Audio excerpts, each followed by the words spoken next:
Que leamos el texto que Dios tiene para nosotros el día de hoy. Y quiero contarles que he denominado este sermón el gozo de un pueblo que Dios guarda para su gloria. Y quiero expresarles que realmente ha sido un desafío pensar en esto de que podamos gozarnos en vivir para la gloria de Dios. He estado hablando con varios miembros, estamos reflexionando acerca de cómo hacemos para que las personas que seguimos a Jesús podamos ver que es mucho más gozoso vivir para Él, que es mucho más gozoso servirle, que es mucho más gozoso reflejarle que otras cosas que parecen tan atractivas. Y es mi propósito el día de hoy exponer lo que el Señor Jesús estuvo haciendo con sus discípulos en esta última escena en la que Él estuvo presencialmente con ellos, y en esta porción en específico para ayudarles a pensar cómo realmente, ayudarles a vivir, cómo realmente es mucho más gozoso vivir para su gloria que para cualquier otra cosa.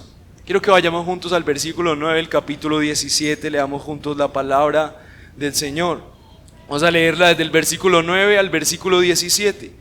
Dice la palabra del Señor: Yo ruego por ellos, no ruego por el mundo, sino por los que me has dado, porque son tuyos. Y todo lo mío es tuyo, y lo tuyo es mío. Y he sido glorificado en ellos. Ya no estoy en el mundo, pero ellos están en el mundo, y yo voy a ti. Padre Santo, guárdalos en tu nombre, el nombre que me has dado, para que sean uno, así como nosotros somos uno. Cuando yo estaba con ellos, los guardaba en tu nombre, el nombre que me diste, y los guardé, y ninguno se perdió, excepto el hijo de perdición, para que la escritura se cumpliera. Pero ahora voy a ti, y hablo esto en el mundo para que tengan mi gozo completo en sí mismos. Yo les he dado tu palabra, y el mundo los ha odiado, porque no son del mundo, como yo tampoco soy del mundo. Te ruego que los saques, que no los saques del mundo. Te ruego que los saques del mundo. No te ruego que los saques del mundo, sino que los guardes del maligno. Ellos no son del mundo, como tampoco yo soy del mundo. Santifícalos en la verdad. Tu palabra es verdad.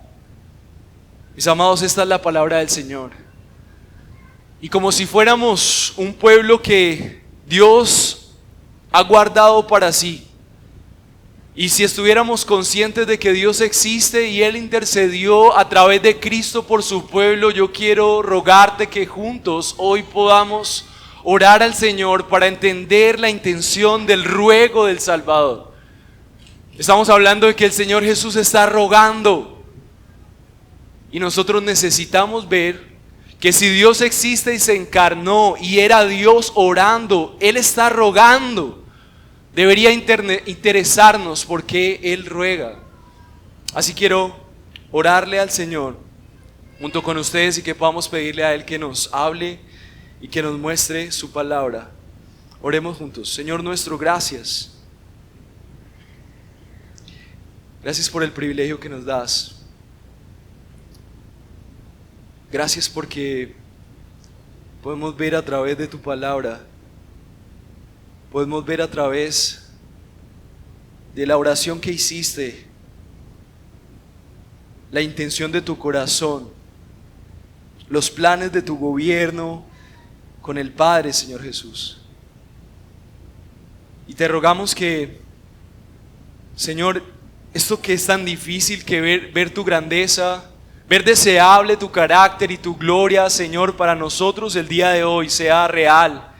Amarte mucho más y mejor, que vivir para ti sea nuestro más deseable anhelo, Señor, y que podamos caminar como si realmente te amáramos, como si realmente fuera valioso seguirte y conocerte. Gracias, Dios, por el privilegio que nos das de escuchar tu palabra. Danos corazones dispuestos y usa a este miserable siervo, Señor, para intentar dibujar, así sea un pequeño garabato de tu grandeza, Señor, pero que tu Espíritu Santo impregne tu inmensidad en nuestros corazones y que podamos vivir para ti. Es mi clamor y mi deseo. Te ruego esto en el nombre de Cristo Jesús. Amén. Mis hermanos, el que tenga oídos que oiga lo que quiere decir la palabra de Dios para nosotros. Uno de los desafíos más grandes al encontrarme en este texto es que Jesús está diciendo que el gozo de los discípulos es cumplido cuando ellos reflejan la gloria de Él.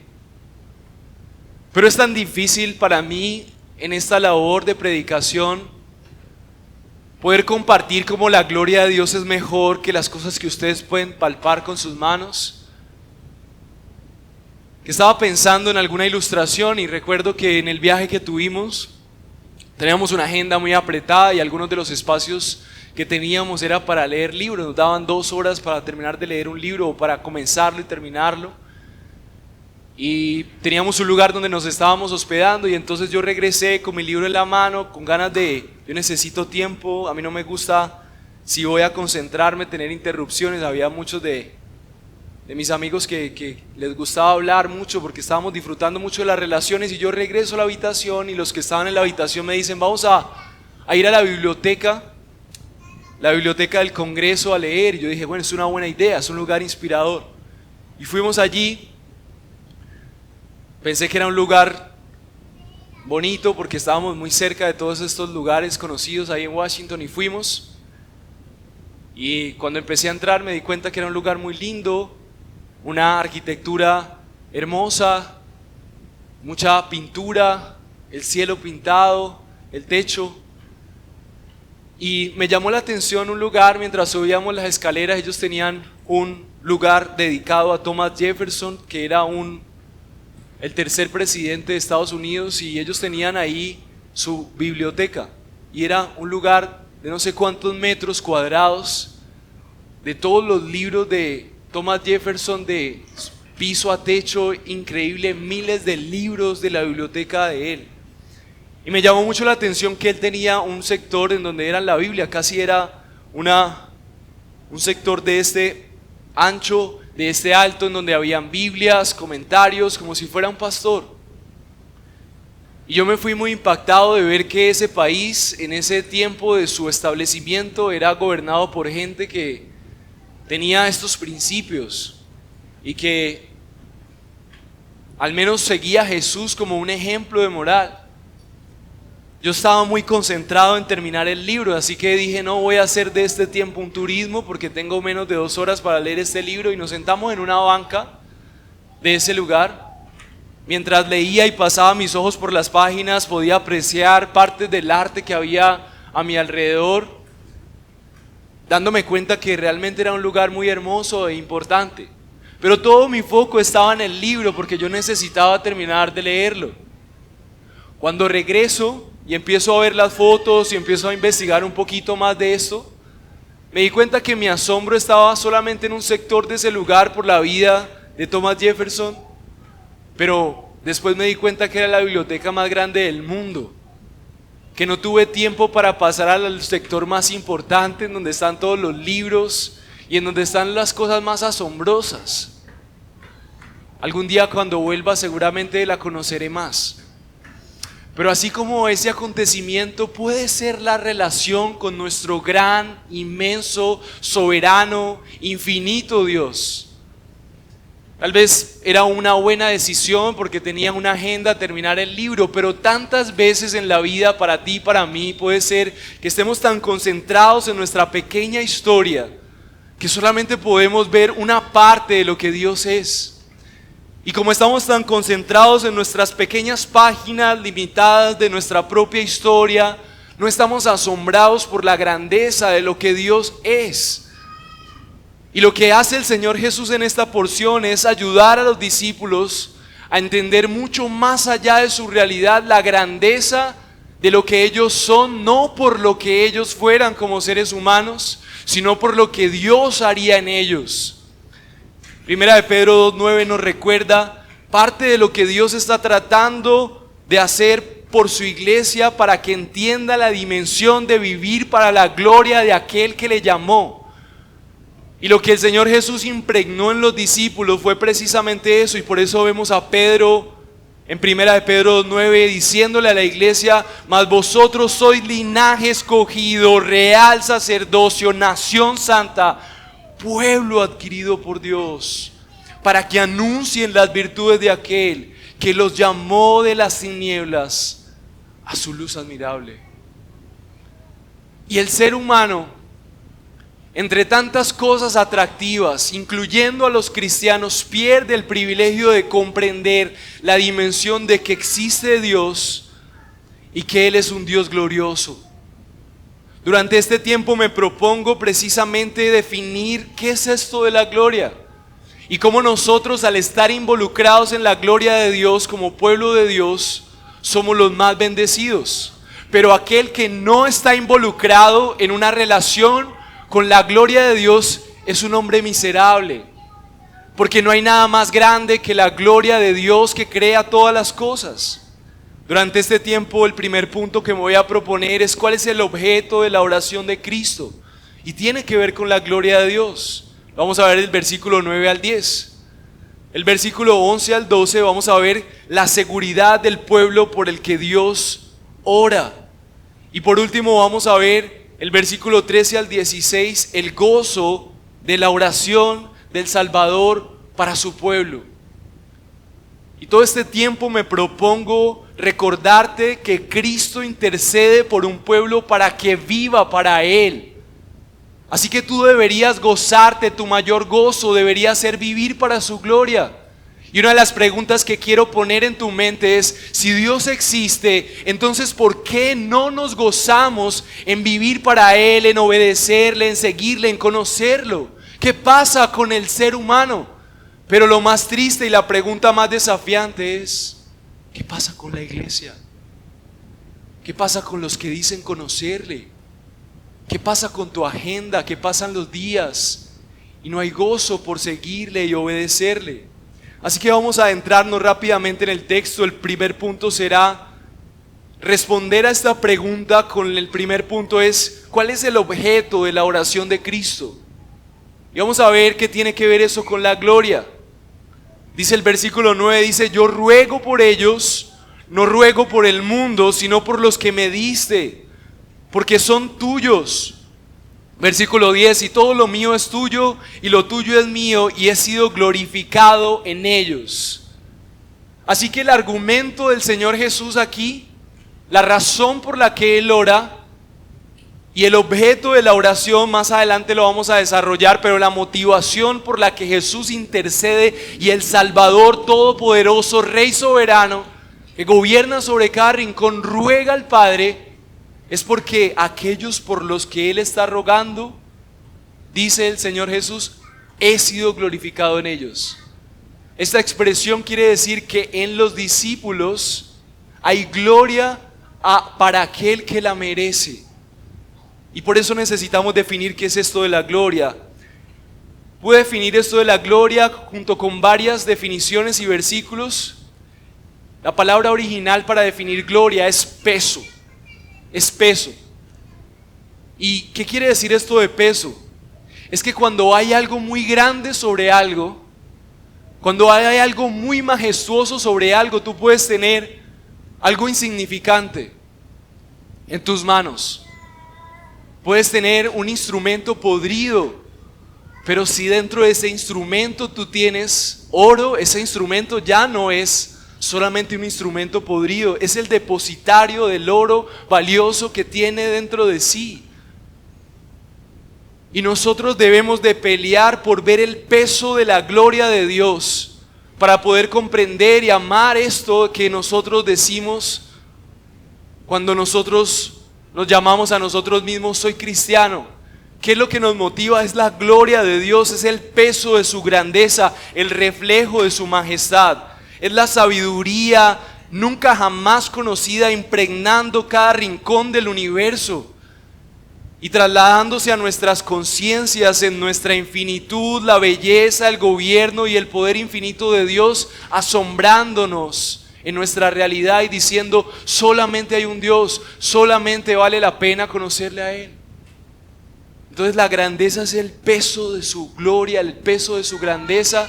La gloria es el peso de la majestad de Dios en todo lo que existe, pero sobre todo en su pueblo. ¿Y por qué es asombroso? ¿Por qué hay grandeza? ¿Cuál grandeza? Usted podría decir, ¿de qué grandeza estamos hablando? O si usted es un poco escéptico hoy aquí, o si tal vez usted lleva mucho tiempo en su caminar y usted ya no se está asombrando por Dios, quiero que pensemos en esto. ¿Por qué Dios es grande? ¿Por qué Dios es glorioso?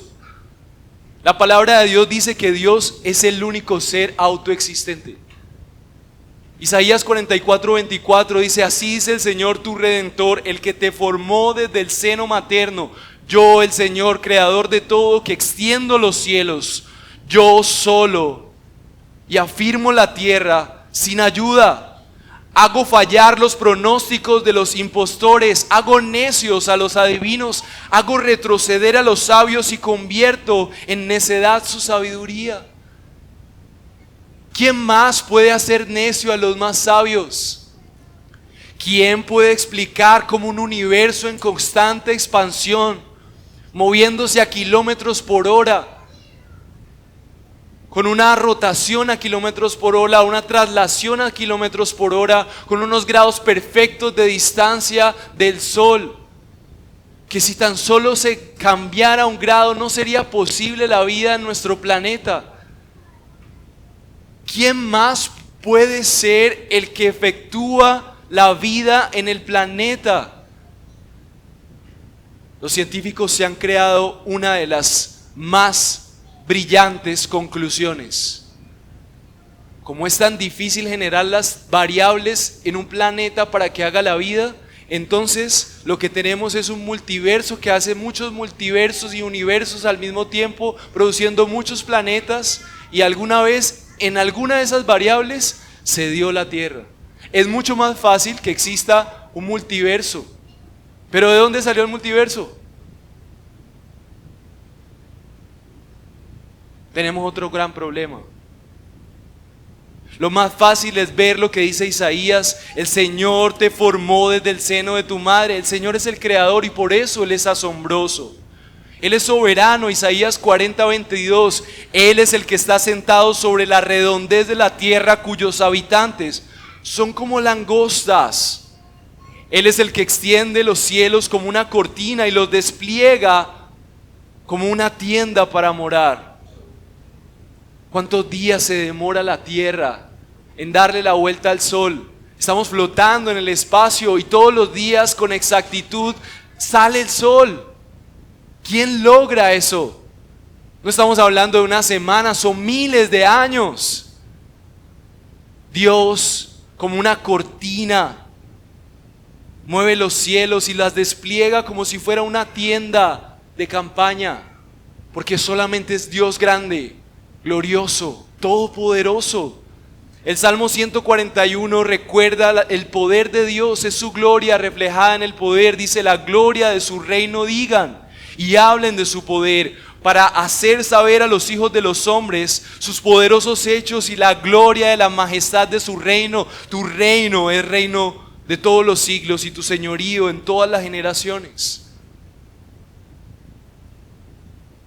Job 11, versículos 7 al 9 dice una pregunta que recuerda la perfección de Dios: ¿descubrirás tú los secretos de Dios? ¿Llegarás a tu perfección, a la perfección del Todopoderoso?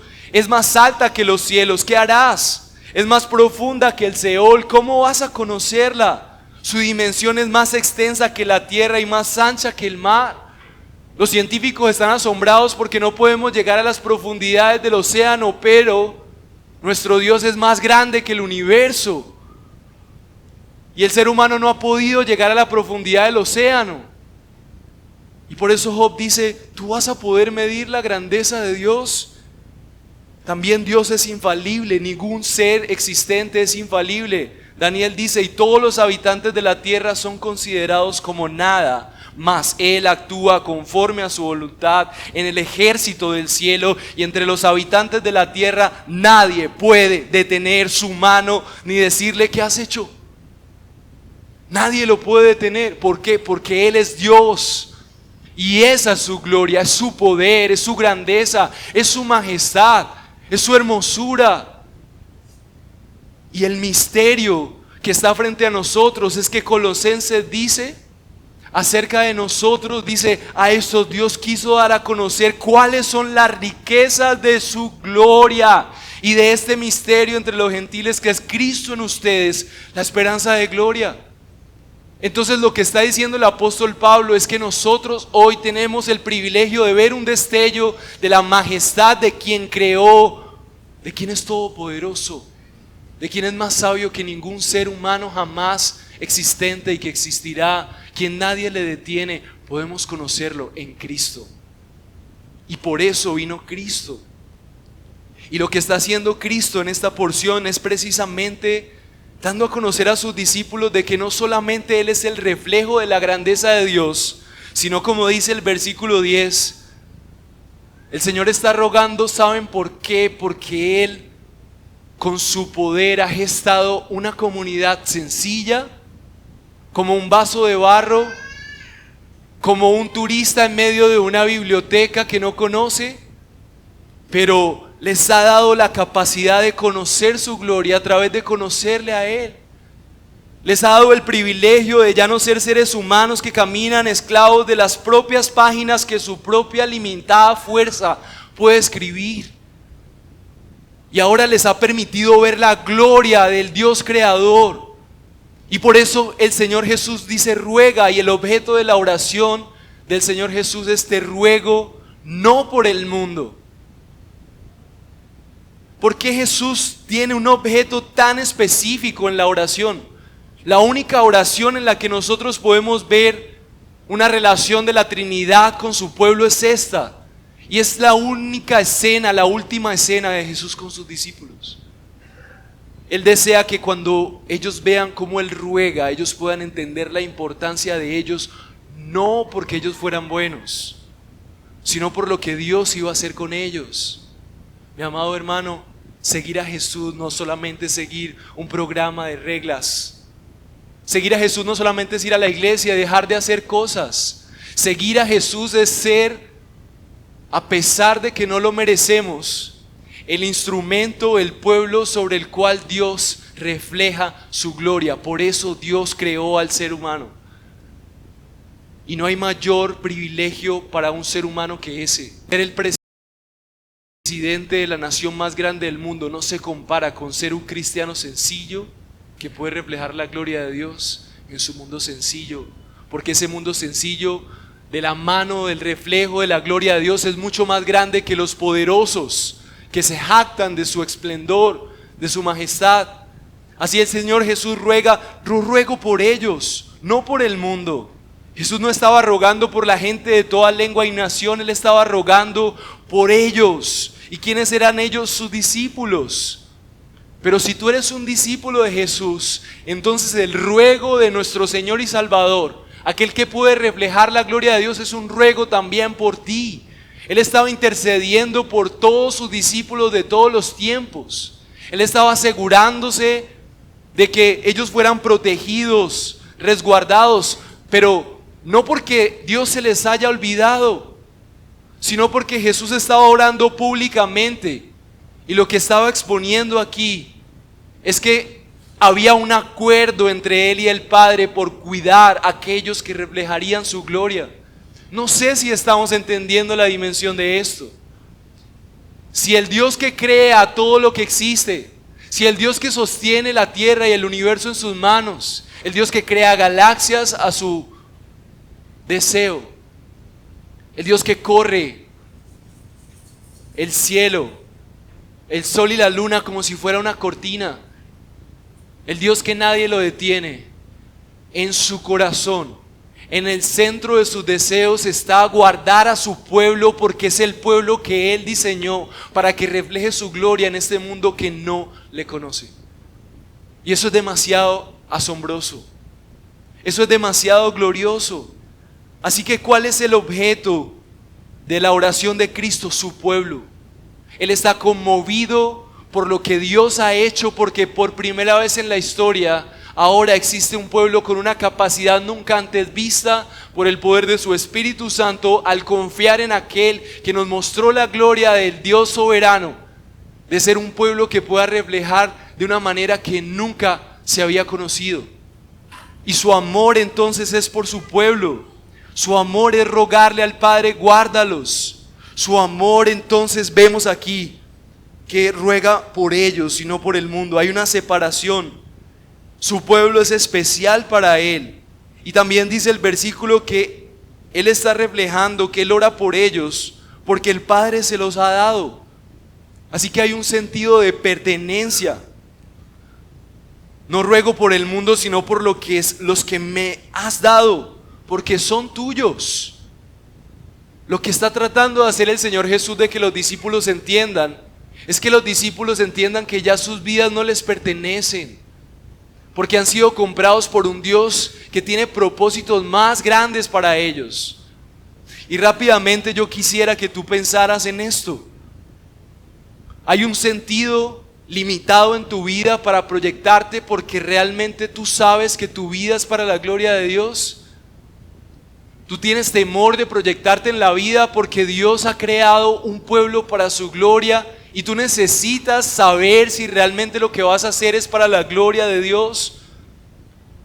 O tal vez ni siquiera la gloria de Dios está en tu conciencia y por eso no puedes vivir para Él. Cristo intercede por un pueblo para que viva para Él y para que tú te goces en vivir para Él. O tal vez estás caminando por los pasillos de tu propia gran biblioteca. Tal vez conoces a Dios, pero solamente te has asombrado con la puerta. Pero estás haciendo tu propia historia. Por eso mi pregunta es, cuando analizas tu vida como hombre, ¿estás tan enfocado en lo tangible? ¿Estás tan enfocado en conseguir las cosas que te hacen ver la vida gloriosa? Una estabilidad financiera, una respuesta en tu profesión, en lugar de buscar cómo el Señor te da la estabilidad que solamente Él puede darte, solamente Él es glorioso. Amada mujer, tal vez tu búsqueda de amor en tus hijos, en tus padres, en tu esposo, ha estado buscando la gloria en un amor que nunca lograrás saciarte. Lo triste de eso, ¿sabes qué es? Que nunca vas a conocer la gloria que hay en el amor de Cristo. Porque estás tan confundida de que necesitas este amor, necesitas esta familia perfecta, necesitas estos hijos. Mi amado hermano, tal vez tú eres de los que están atrapados en la comodidad, siempre haciendo todo lo más cómodo posible, lo más seguro posible. Y si esa es tu realidad, yo quiero asegurarte que tú vas a estar cómodo. Pero tu comodidad te va a robar el privilegio de conocer la gloria de Dios.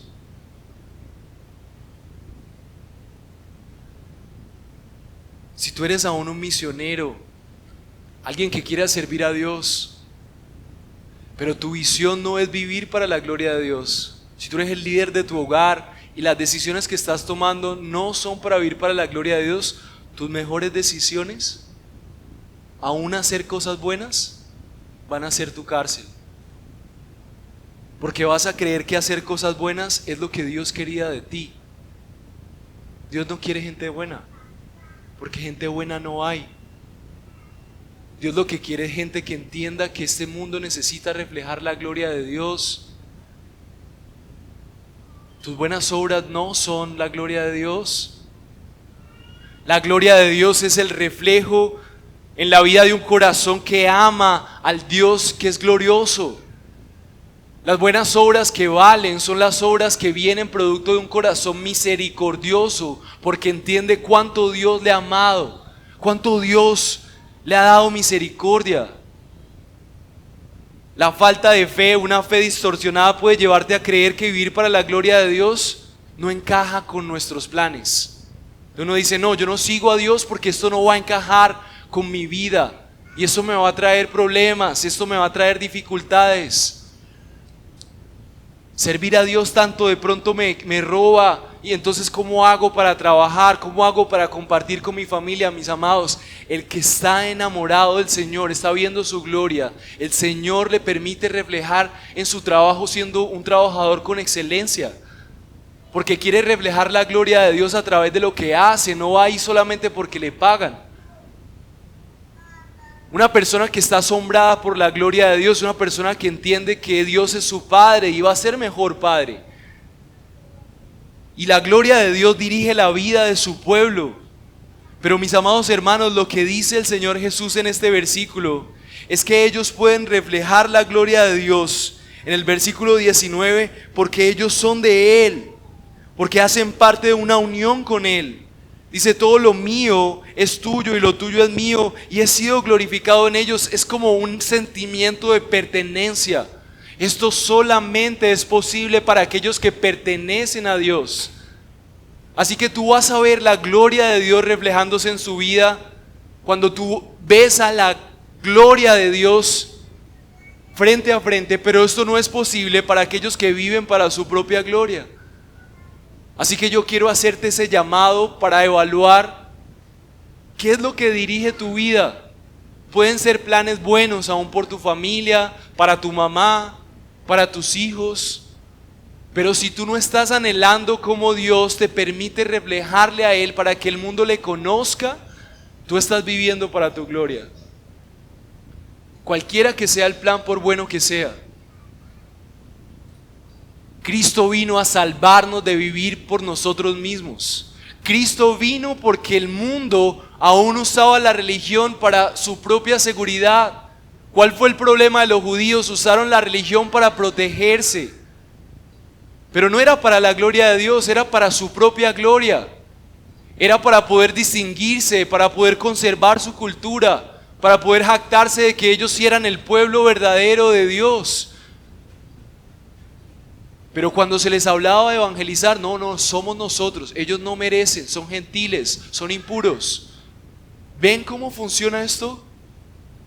Nuestro anhelo debe ser conocer al Dios glorioso para reflejarle mientras trabajamos, mientras vamos aún a la iglesia. Aquí es el lugar para evangelizar. Este es el lugar para fortalecernos en predicar a aquel que debe ser reconocido como ese Dios glorioso. Y es por eso que no conocer la gloria de Dios es la condena más grande que el ser humano tiene. Por eso Romanos 3:23 dice, por cuando todos pecaron y han sido destituidos ¿de qué? De la gloria de Dios. ¿Qué es lo peor que le pasa a este mundo? Que este mundo ya no refleja la gloria de Dios. ¿Qué refleja? La ambición, la sexualización, el materialismo. El ser humano está tratando de buscar algo que sorprenda. Y aunque es temporal, logra captar a muchos. Y la gente cae en las garras del engaño social porque no conoce la gloria de Dios.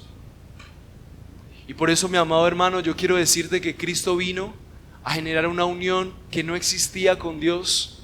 A través de su obra en la cruz, Él murió para que aquellos que vivían para su propia gloria pudieran vivir ahora para Él y fueran salvos de una vida para su propia gloria. Entonces yo quiero rogarte, ¿para quién estás viviendo? ¿Vives para la gloria de Dios?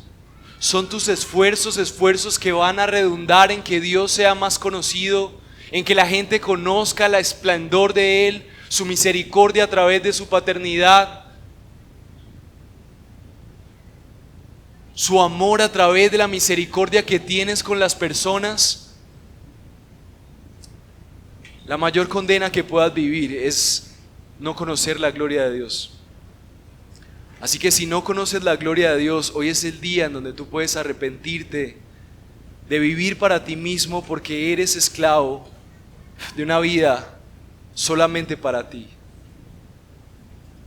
El segundo punto que quiero que veamos hoy es que nosotros podemos vivir para la gloria de Dios porque hay seguridad en eso. La pregunta que quiero plantearnos es ¿por qué deberíamos estar seguros de vivir para la gloria de Dios como nuestra mejor propuesta?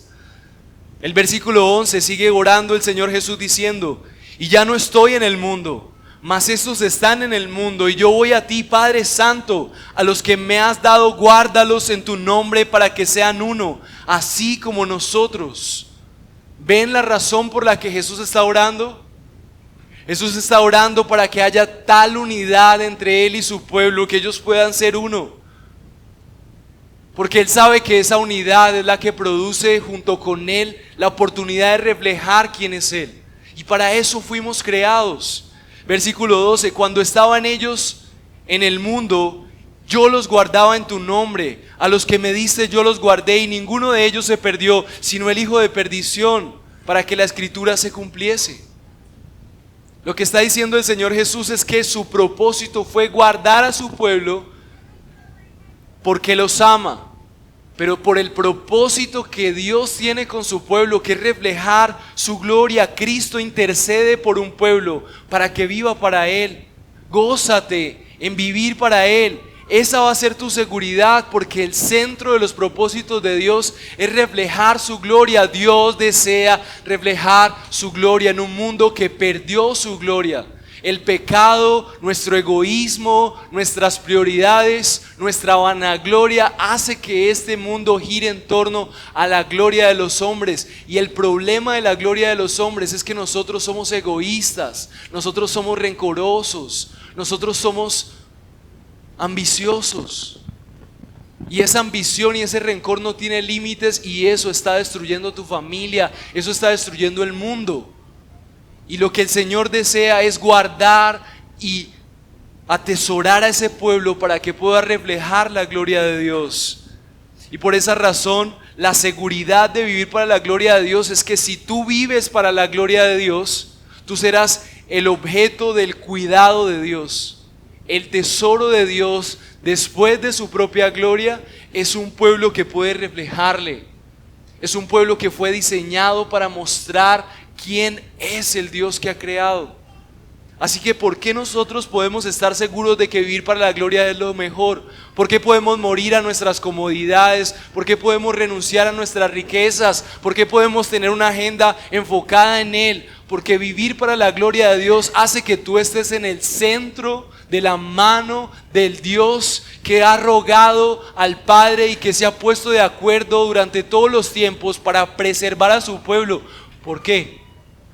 Porque Dios diseñó un mundo en donde su gloria es mostrada a través de tu vida, a través de la vida de aquellos que se han arrepentido para creer en Él. Y por eso es seguro vivir para la gloria de Dios. Por eso recordamos que Cristo intercede por un pueblo para que viva para Él. Y por eso nuestro mayor gozo es que nosotros vivamos para su gloria. Primera de Juan 2:9 dice: y salieron de nosotros, pero en realidad no eran de nosotros, porque si hubieran sido de nosotros, hubieran permanecido con nosotros, pero salieron a fin de que se manifestara que no todos son de nosotros. Mis amados hermanos, nosotros todos aquí tenemos que evaluar si nosotros estamos viviendo para la gloria de Dios. ¿Somos ese pueblo que anhela la gloria de Dios? ¿Somos ese pueblo que desea ponerse de acuerdo, o tal vez estamos jugando al cristiano? Vengo, escucho, me parece muy bonito todo eso, pero a partir de que salgo de ese lugar que llaman iglesia, yo empiezo a hacer mis planes alrededor de mis deseos, alrededor de mis prioridades. Y si es así, mi amado hermano, yo quiero rogarte que te arrepientas.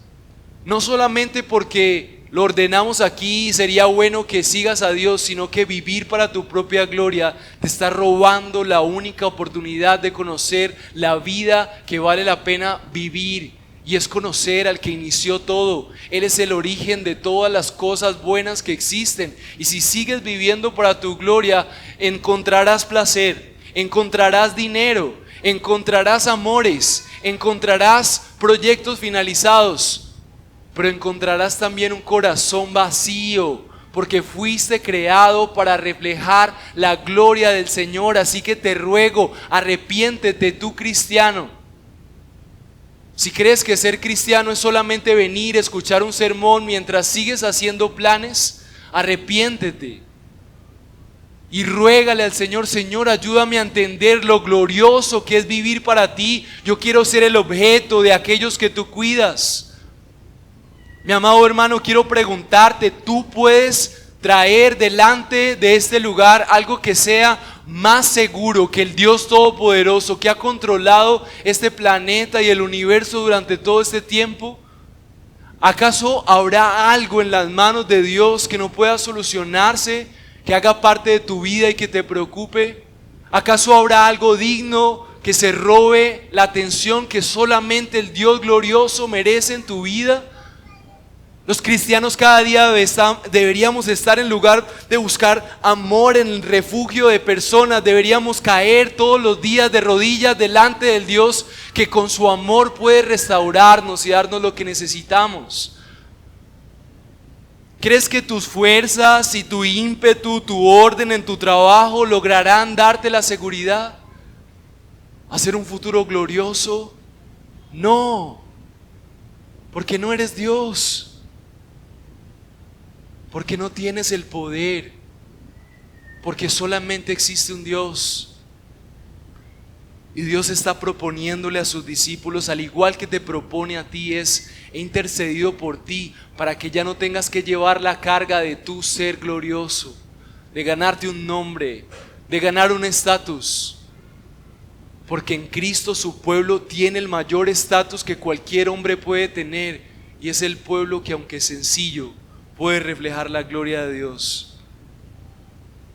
Mis amados hermanos, es triste ver a cristianos decir: no, yo no hago tantas cosas por Dios porque yo también tengo que compartir con mi familia, yo también tengo que hacer tantos proyectos de mi trabajo. Mi amado hermano, yo no quiero pedirte que abandones tu familia. Quiero que pienses cómo sería vivir para la gloria de Dios mientras tienes almuerzos con ellos. ¿Cómo sería que tu agenda se reenfoque para vivir para la gloria de Dios? Que puedas tener más tiempos para asombrarte por la grandeza de Él. Y así como podemos tener seguridad de que si vivimos para la gloria de Dios seremos guardados, el tercer punto que quiero compartirles es que hay frutos en esta oración. ¿Cuáles son los frutos de vivir para la gloria de Dios? 2 frutos destaca el Señor Jesús en esta oración, y es el gozo y es una vida de santificación en su palabra. En pocas palabras, lo que quiere decir es que todo aquel que viva para la gloria de Dios es una persona gozosa.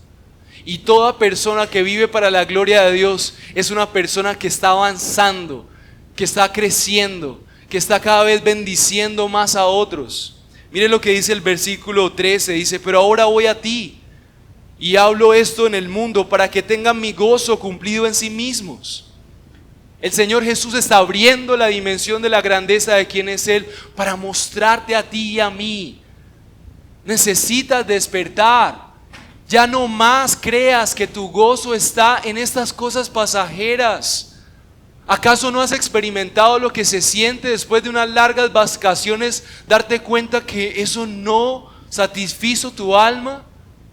¿Acaso no te das cuenta lo vacío que está el corazón cuando buscó encontrar gozo al comprar un objeto costoso, pero llega a casa más vacío y decepcionado al darse cuenta que eso no logró ni siquiera satisfacer unos minutos su sediento corazón?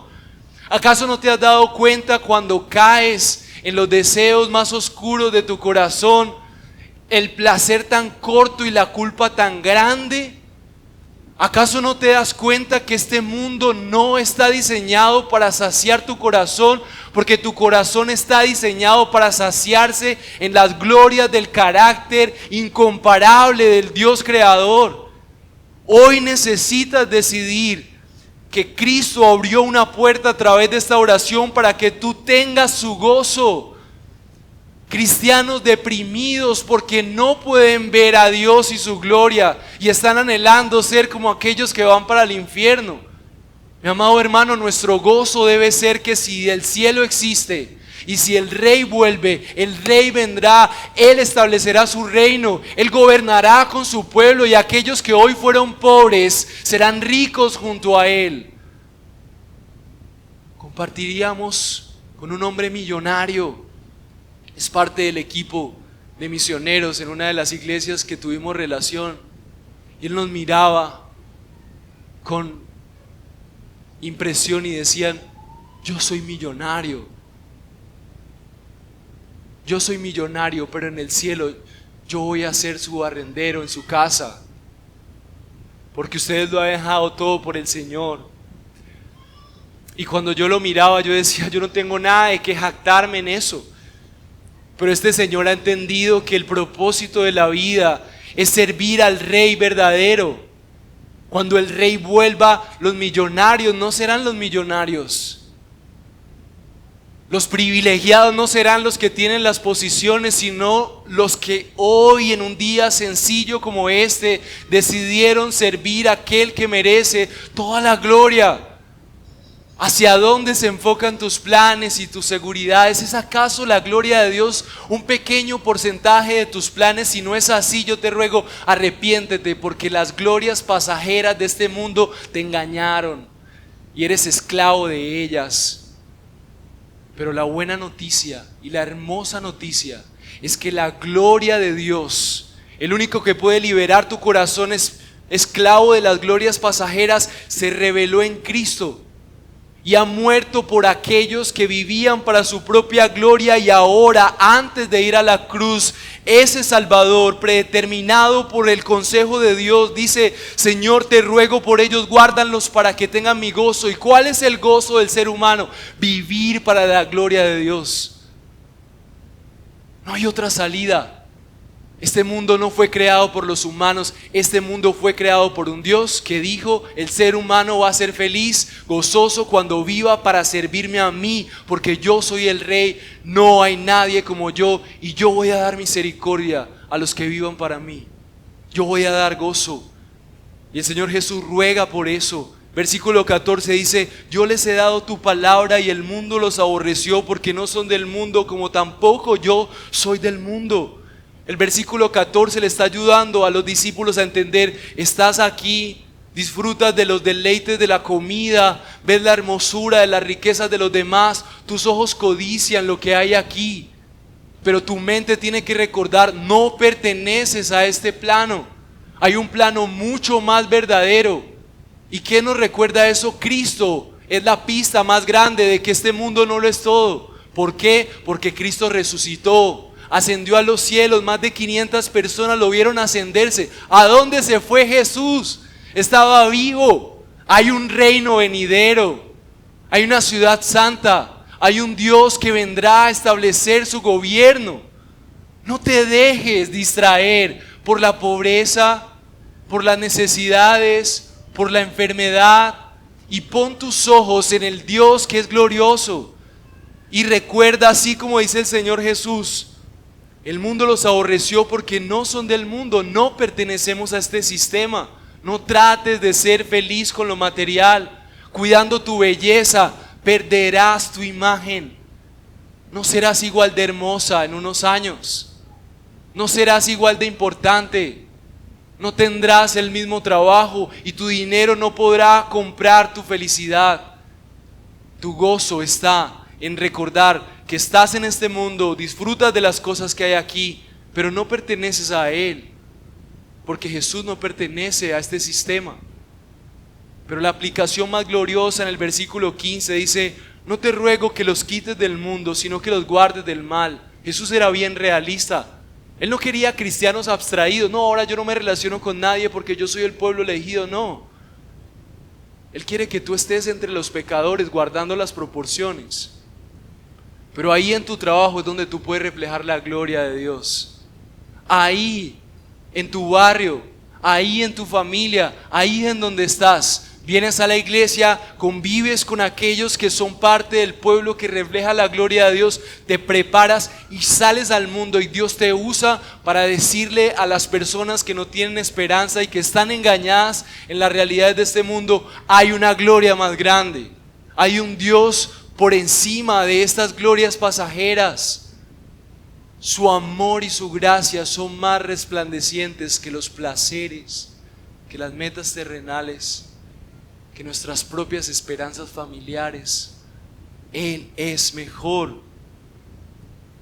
El versículo 13 nos recuerda lo que dice Hebreos 12:2: puestos los ojos en Jesús, el autor y consumador de la fe, quien por el gozo puesto delante de él soportó la cruz, menospreciando la vergüenza, y se ha sentado a la diestra del trono de Dios. Mis amados, el Evangelio nos muestra cuál es el camino del creyente. Jesús nos modeló que era necesario pagar la cruz, abstraerse de los placeres terrenales, porque si yo vivo una vida que es para la gloria de Dios, aunque me cueste, el futuro y la promesa es mucho mejor. Cristo nos muestra que cuando vivimos para la gloria de Dios, aún a pesar del sufrimiento, menospreciando la vergüenza, Jesús menospreció la vergüenza como algo que no se comparaba a lo que vendría después de su obra. Cristo padeció para que hoy tú puedas gozarte. El único gozo es vivir para la gloria de Dios, pero tú y yo vivíamos para nuestra propia gloria, y por eso Jesús tuvo que venir, porque no había ningún ser humano que viviera para la gloria de Dios, ninguno. ¿Por qué? Porque todos pecaron y fueron destituidos de la gloria de Dios. Y Cristo vino a morir por aquellos destituidos. ¿Por qué Dios destituye a los seres humanos? ¿Por qué Dios sacó a Adán y Eva del jardín? Porque empezaron a buscar su propia gloria, ya no los planes de Dios, los míos.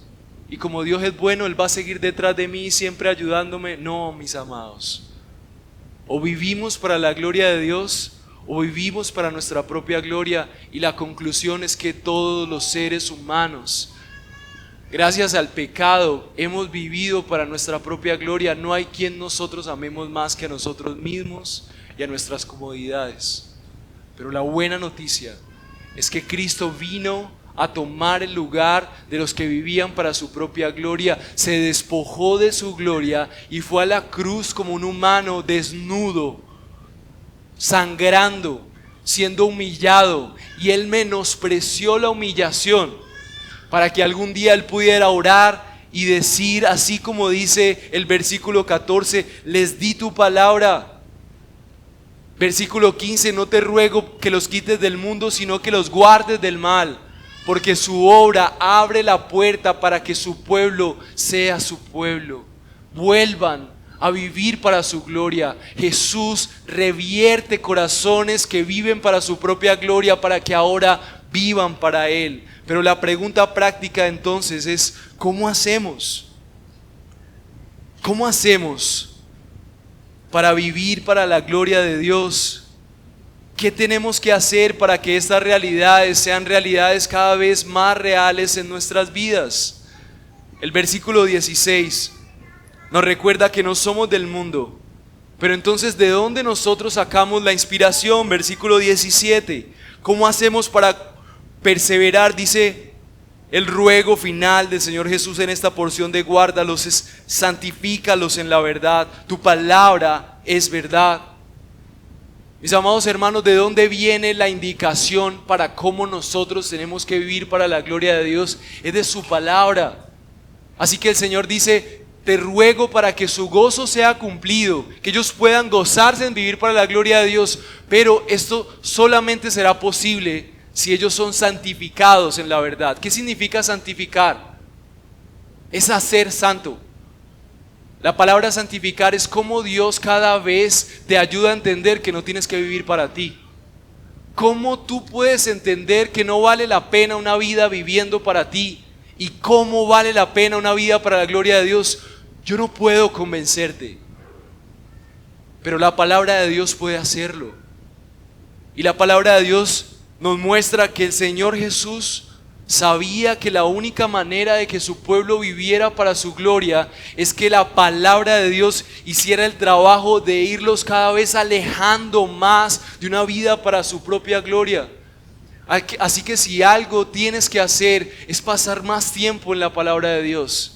Necesitas con urgencia congregarte indefectiblemente cada domingo, porque aquí estamos expresando y exponiendo la palabra de Dios, y el Espíritu Santo está actuando en tu vida a través de ella. Si tú vienes cada vez de vez en cuando, entonces tu mente está cada vez más impresionada por las glorias pasajeras, por tus propias prioridades, por lo que para ti es impresionante. Pero cuando la palabra de Dios es puesta, tu corazón vive, eres santificado. La palabra de Dios es la única herramienta sobre la faz de la tierra que puede llevar cautiva la voluntad del hombre para hacer lo que Dios desea que él haga. Así que más tiempo en tu palabra, en su palabra, más tiempo en grupos pequeños donde estudiemos su palabra, más tiempo en intimidad con Él. Y tal vez tus primeras oraciones son decir: Señor, ayúdame a amar tu palabra porque no la amo. No amo tu palabra porque amo mis palabras. ¿Saben por qué no amamos las palabras del Señor? Porque amamos las palabras de los youtubers. Nos encantan las palabras de los youtubers. Nos encantan las palabras de las redes sociales, los mensajes de las glorias superficiales. Estamos tan ciegos en nuestro propio libro, sin ver la inmensidad de la biblioteca que Dios tiene para nosotros a través de su palabra. Estamos tan ciegos en los pasillos de nuestra propia vida que no vemos la inmensidad en la que Dios nos está permitiendo ser parte para reflejar su gloria. Así que como conclusión, el objeto de la oración de Cristo es su pueblo. La seguridad de su pueblo es que Dios planea guardarlos, porque ellos son el instrumento para reflejar su gloria. Y por último, el gozo de la oración del Salvador por su pueblo es saber que todos seremos gozosos si vivimos para su gloria. Pero la única manera de vivir para su gloria es pasar más tiempo en su palabra. Cristo ha intercedido por un pueblo para que viva para Él. Y por eso yo te ruego, gózate en vivir para su gloria. Si tú no te gozas en vivir para la gloria de Dios, vas a ser esclavo de tus propias glorias. Vas a terminar esclavizado, deprimido, desgastado, porque solamente hay uno glorioso, solamente hay uno que puede saciar. Y hoy tenemos el privilegio de conocerlo a través de Cristo. Oremos, mis hermanos.